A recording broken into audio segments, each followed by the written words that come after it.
Search for who's responsible.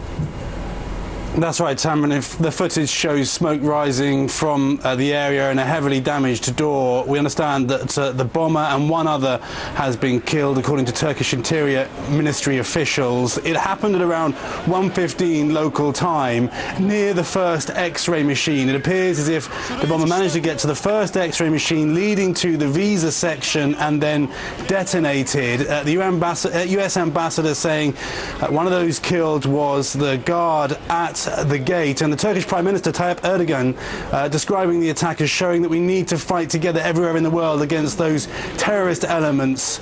Now, some in the Turkish government are suggesting that this is the responsibility of an illegal leftist group, possibly a group called the Revolutionary People's Party. As you say, the White House saying it is clearly an act of terror. And Tamron, Americans are being advised not to visit the consulates in Istanbul, Adana, or the embassy in Ankara until further notice, because of course what many people will be thinking is that this echoes the attack in Libya on the embassy there and the killing of Ambassador Christopher Stevens.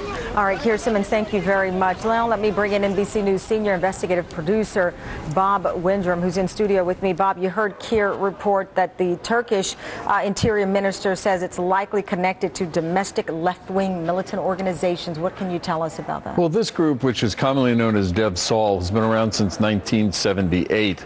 It is a violent group. It has been on the U.S. terrorist watch list since 2007, 2008. It has carried out suicide bombings going back to 2001 when it used them against Turkish authorities.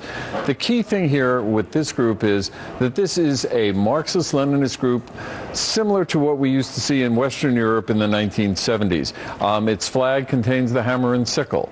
It is not an Islamic group by any stretch of the imagination, and this may have been in retaliation to Turkish government raids last month against many of its members. Turkish government raids, why then target the U.S. Embassy at this particular time?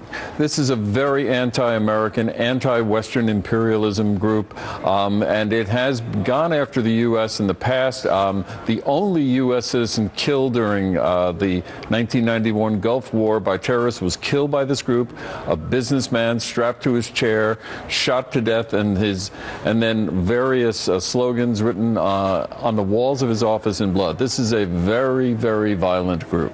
All right. Thank you very much, Bob, for your insight onto the group, at least the Turkish minister and some other officials believe could be connected to this embassy attack. Thank you. Thank you. We also have some developing news where thousands of protesters in Cairo have converged on the presidential palace.